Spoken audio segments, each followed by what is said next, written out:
Imagine it's July 13th, 1977. You are a bodega owner on Knickerbocker Avenue in Bushwick, Brooklyn. You've been open since 6 in the morning.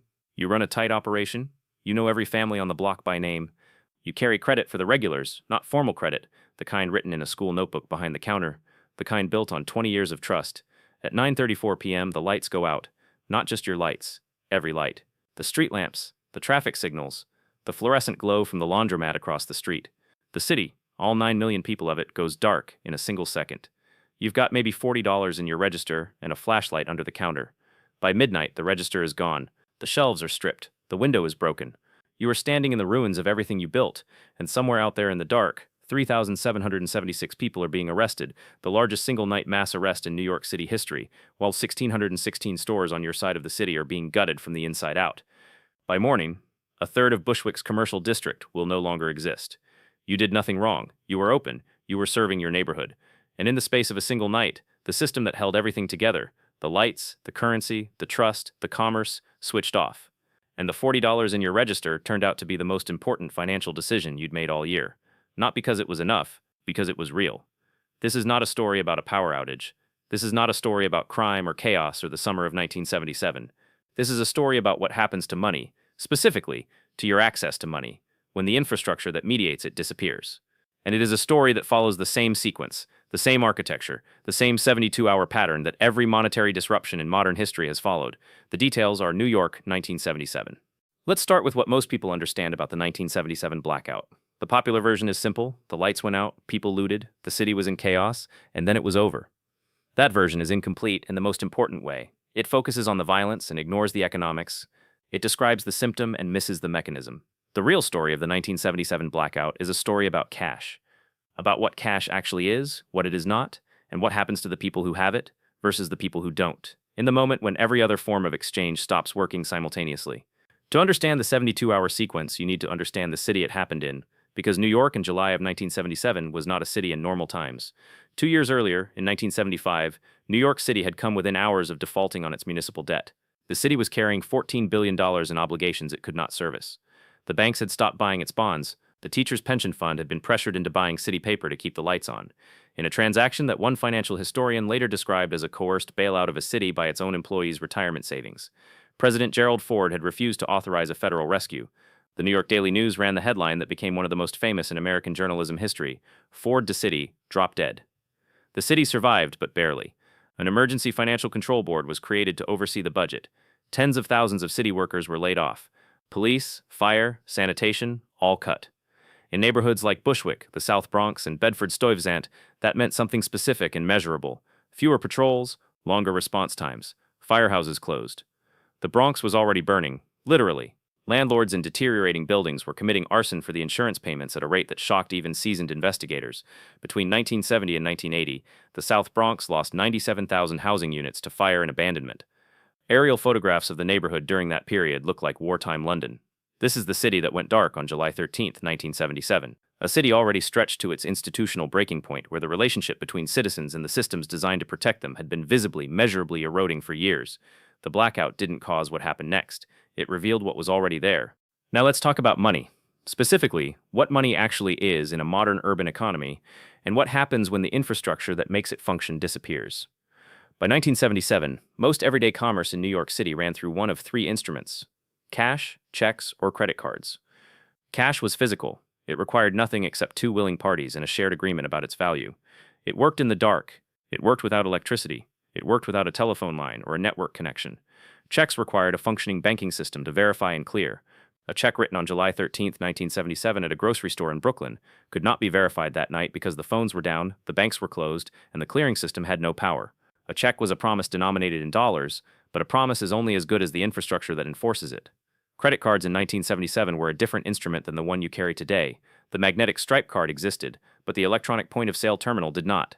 Credit card transactions in 1977 used a manual imprinter, a device that pressed the card against a carbon paper form to capture the account number. That mechanical process still worked in the dark, but the verification did not. In normal times, a merchant accepting a credit card could call the authorization number to check the credit limit and confirm the account was valid. With every phone line in New York City overwhelmed or down, that call was impossible. The transaction could be imprinted, it could not be confirmed. A merchant accepting a credit card on the night of July 13 was accepting a piece of paper with no way to know whether it represented real money or nothing at all. This is the first and most fundamental lesson of the 1977 blackout. The modern payment system is not money. It is a set of intermediaries that communicate about money. Remove the communication layer, and the intermediaries stop working. What remains is whatever you were carrying in your pocket when the lights went out. Here is what the first 72 hours actually looked like. Not the version you've seen in documentaries, the version documented in insurance records, court filings, police reports, and the testimony of the people who lived through it. Hour 0. At 8:37 p.m. on July 13, 1977, lightning struck a transmission line at the Buchanan South substation in Westchester, north of the city, consolidated Edison's protective systems, which were designed to isolate faults and prevent cascading failures, instead cascaded. A second lightning strike an hour later finished the job. By 9:34 p.m., power to New York City was gone. 9 million people. 25 hours of darkness. The financial consequence was immediate and almost total. ATMs, which in 1977 were just beginning to appear in New York City Bank had launched its network only months earlier, were entirely electronic. Without power, they were inert metal boxes bolted to walls. The bank branches were dark. The safes were locked. The tellers were home. A city of 9 million people had been reduced financially to whatever physical currency existed in pockets, registers, and mattresses at the moment of the outage. Hours 1 through 3. The first thing that became clear in the darkness was who had cash and who didn't. The bodega owners, the bodegas. The corner stores run almost universally by immigrant families, many of them Dominican and Puerto Rican, operated almost entirely in cash. Their customers paid in cash. Their registers held cash. Their owners understood, in a way that most American financial professionals did not, that the number on a bank statement was not the same thing as money in hand. Many of them, in the first minutes of the outage, did exactly what their instincts told them to do. They locked their doors. Not all of them made it in time. The supermarkets, the chain stores, the larger retailers, these operated on tighter cash ratios. Their registers held float, not reserves. Their inventory was financed on 30-day trade credit. Their managers had protocols for fires and robberies, not for the simultaneous failure of every financial instrument they accepted.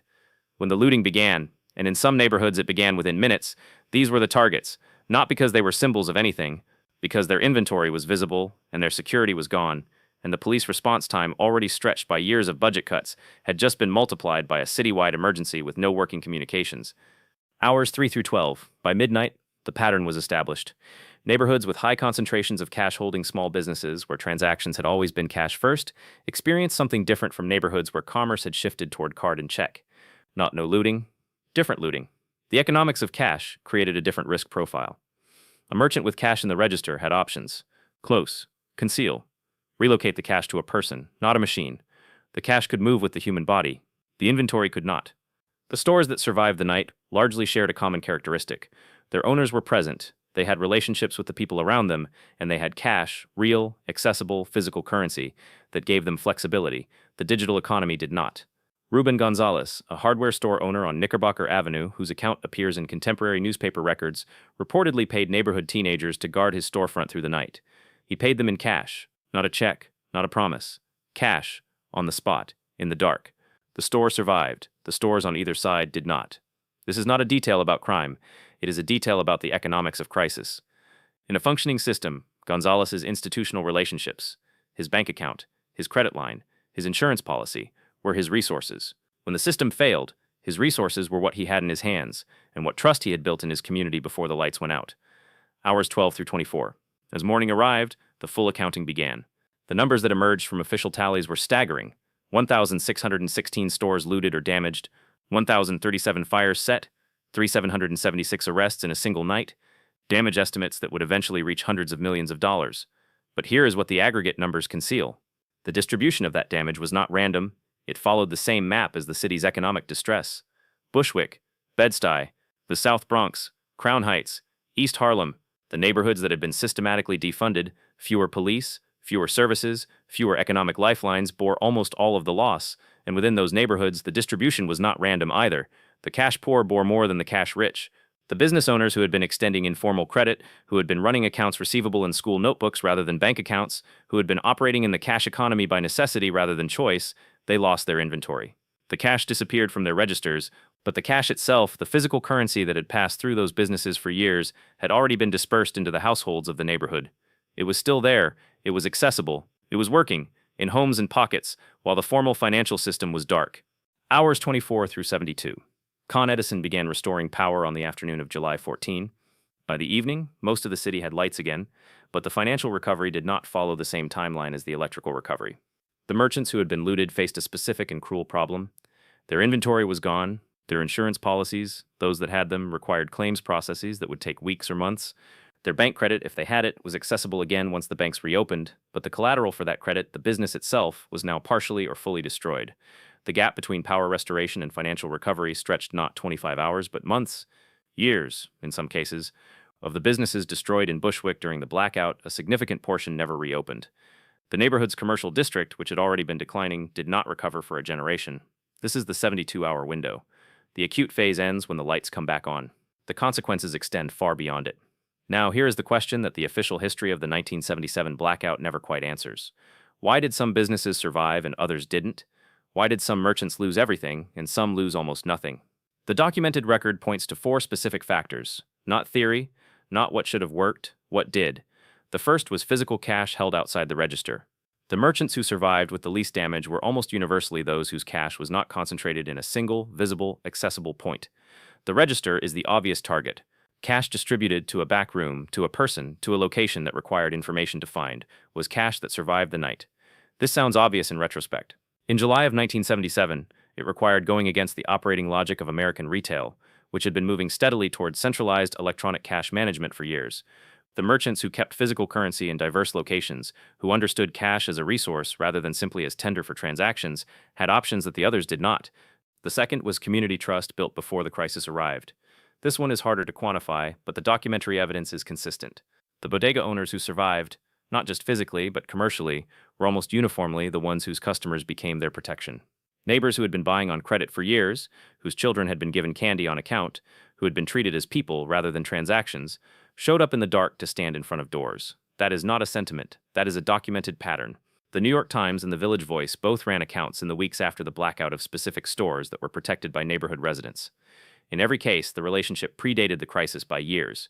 You cannot build that relationship in the dark. It exists before the lights go out, or it doesn't exist at all. The third was practical skill that operated outside the financial system.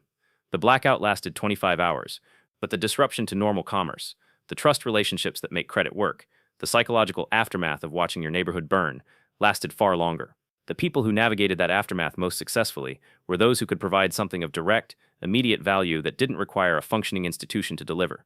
The mechanic who could repair refrigerators, now filled with spoiled food. The seamstress who could produce what supply chains could not deliver. The person who knew how to preserve food without power. Barter networks emerged in affected neighborhoods within hours. They were informal, improvised, and they worked, because they had to. The fourth is the most uncomfortable, and it is the one that applies most directly to the present. The people who lost the least in the 1977 blackout were those who had understood, before July 13, that the formal financial system and their actual money were two different things.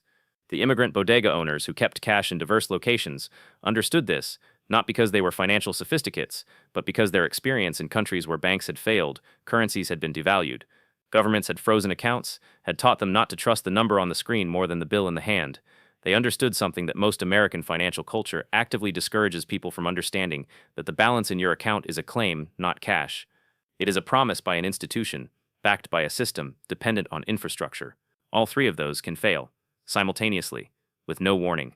At 9:34 on a Wednesday night, let me bring this to the present, because the 1977 blackout is not an isolated historical curiosity. It is a case study in a vulnerability that has grown, not shrunk, in the 47 years since. In 1977, approximately 25% of consumer transactions in the United States were conducted by check. Most of the rest were cash.